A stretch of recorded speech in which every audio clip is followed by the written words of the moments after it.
ఈరోజు వ్యవసాయ రంగం వ్యవసాయ రైతులు ఎంత ఇబ్బందుల్లో ఉన్నారంటే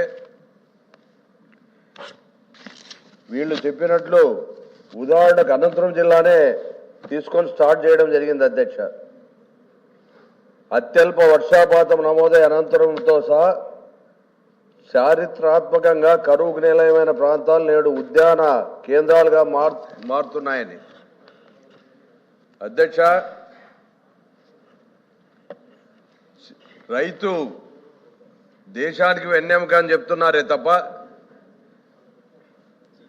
రైతును అన్ని రకాలుగా ఆదుకున్న పరిస్థితులు గతంలో రాజశేఖర రెడ్డి గారు చేయడం జరిగింది.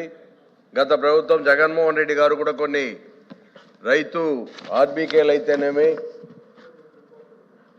అగ్రికల్చర్ వీళ్ళని నియమించడం దాంట్లో అయితేనేమి మద్దతు ధర ఇవ్వడంలో అయితేనేమి పూర్తిగా గత ప్రభుత్వంలో జరిగాయే తప్ప ఈ ప్రభుత్వంలో జరగలేదన్న విషయాన్ని వాళ్ళు గమనించాల్సిన అవసరం ఉంది. ఇప్పుడు అనంతపురం జిల్లా కావచ్చు, రాయలసీమ ప్రాంతం కావచ్చు, ఎన్నిసార్లు శంకుస్థాపనలు అందరినీవా 3 సార్లు శంకుస్థాపన చేస్తే రాజశేఖర రెడ్డి అన్న గారు వచ్చిన తర్వాతనే పనులు ప్రారంభించి దాన్ని ఆ ప్రభుత్వం అయిపోయే లోపల ఆ జిల్లాలకు భరోసా కల్పించిన ఘనత ఆయనదైతే దాని తర్వాత అది చేయడం వల్లనే ఈరోజు అనంతపురం జిల్లాలో నీళ్ళు మాకు ఎలాంటి పరిస్థితుల్లో ఒక పంటన్న గ్యారెంటీ వస్తుందనే భరోసాని రాజశేఖర రెడ్డి అన్న గారు ఇవ్వడం జరిగింది అధ్యక్ష. గత 5 సంవత్సరాల్లో జగన్మోహన్ రెడ్డి గారు సుమారుగా 10,000 పైబడి రైతు భరోసా కేంద్రాలు ఆర్బీకేలు పెట్టడం జరిగింది అధ్యక్ష. వాటి వల్ల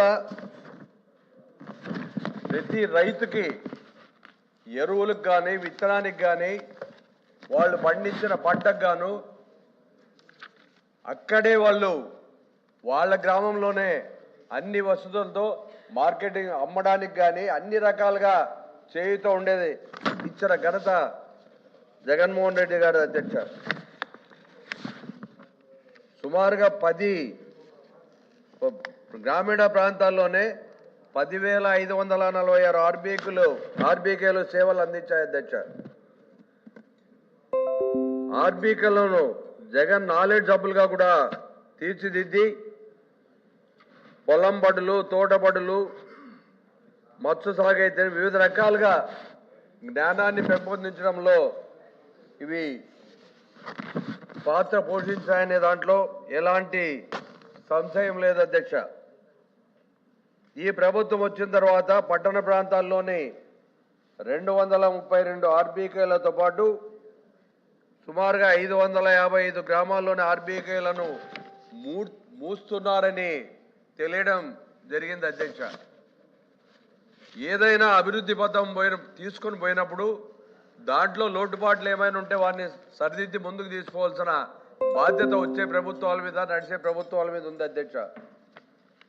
గతంలో రైతాంగానికి వడ్డీ లేని రుణాలు ఇచ్చే పరిస్థితి, కానీ ఈ ప్రభుత్వం వచ్చిన తర్వాత ఆ వడ్డీ లేని రుణాలు పూర్తిగా తీసివేయడం జరిగింది అధ్యక్ష. రైతుకు ప్రోత్సాహం ఇచ్చే పరిస్థితుల్లో గత ప్రభుత్వం ₹1,00,000కు 2 లక్షలకు వడ్డీ లేని రుణాలు ఇస్తే ఈ ప్రభుత్వం ఇప్పుడున్న పరిస్థితుల్లో 3 లక్షల రూపాయలకి వడ్డీ లేని రుణాలు ఇవ్వాల్సిన బాధ్యత ఈ ప్రభుత్వం పైన ఉందన్న విషయాన్ని తమరి ద్వారా గుర్తు చేస్తున్నా అధ్యక్ష. మేం పూర్తిగా రైతాంగానికి సపోర్ట్గా ఉంటామంటున్నారు. మొన్న ఈ మధ్యనే చూసాం అధ్యక్ష, గత 2 సంవత్సరాల కాలం నుంచి మిర్చి పంటకు ధరలు లేక సుమారుగా 8,000కు కూడా అమ్మిన పరిస్థితులు మనం గతంలో చూసాం. అరటి పండ్లు రోడ్డున పడేసిన పరిస్థితిని చూసాం.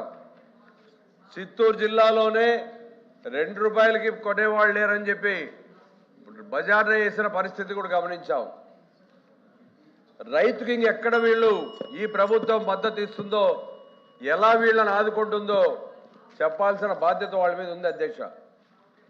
ఈరోజు గతంలో జగన్మోహన్ రెడ్డి గారు కరోనా వచ్చినప్పుడు కావచ్చు, దాని తర్వాత కావచ్చు, రైతులకు ధర లేకపోతే స్పెషల్ ట్రైన్లు వేయించి ఢిల్లీ వరకు నార్త్ సైడు తీసుకుపోవడానికి రవాణా సౌకర్యాన్ని కలిగించి అధికంగా గిట్టుబాటు ధర వచ్చే పరిస్థితి కల్పించిన ఘనతను కూడా మనం మర్చిపోకూడదు అధ్యక్ష.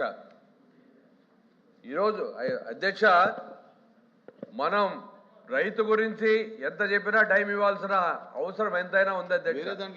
ఈరోజు 70-80% ఎక్కడైనా రాష్ట్రంలో రైతు జీవన విధానం మీద ఆధారపడి మనం అందరూ బతుకుతున్నాం అధ్యక్ష.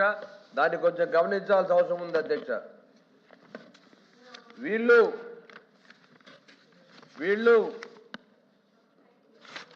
మన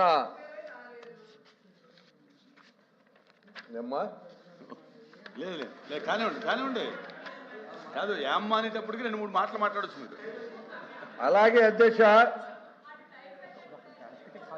ఈరోజు రైతు పండించిన ప్రతి పంటకు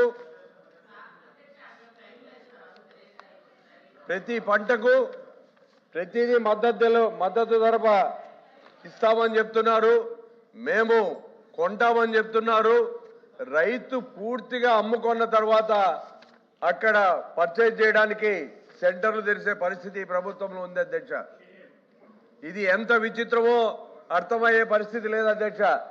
రైతాంగం పూర్తిగా 20% పంట అమ్మిన తర్వాత అప్పుడు పర్చేజ్ కేంద్రాల్ని స్టార్ట్ చేయడం అంటే ఇది వాళ్ళ విజ్ఞతకే వదిలిపెడుతున్నా అధ్యక్ష. ఏ రైతు కూడా తమ పంటలను మొక్కజొన్న 2008 మద్దతు ధర ప్రభుత్వం చెప్తే 1700కే రైతులు అమ్ముకున్న పరిస్థితి. దీన్నంతా స్టోర్ చేసుకొని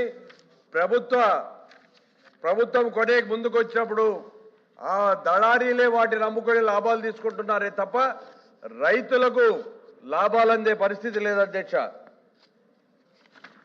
గతంలో ప్రభుత్వమే రైతాంగానికి ఇన్సూరెన్స్ కట్టి రైతు నష్టపోకుండా ఇన్సూరెన్స్ ఇచ్చే పరిస్థితి గతంలో ఉంటే మరి పూర్తిగా ఎందుకు తీసేయాల్సి వచ్చిందో, ఇన్సూరెన్స్ స్వచ్ఛందంగా రైతులే కడతారని చెప్పి ఒక మాట చెప్పి రైతుల మీద ఎంత పగ ఉందో వీళ్ళు తెలియజేసిన పరిస్థితి అధ్యక్ష.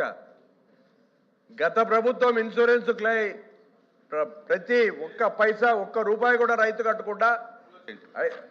కట్టకుండా ప్రభుత్వమే భరిస్తే రైతు నష్టపోతే లక్షలాది రూపాయలు రైతాంగానికి ఇచ్చి మేము ఉన్నామని గత ప్రభుత్వం సపోర్ట్ చేస్తే ఈ ప్రభుత్వం వచ్చిన తర్వాత పూర్తిగా ఇన్సూరెన్స్ మీరే కట్టుకోవాలని చెప్పడం చాలా బాధాకరమైన విషయం అధ్యక్ష.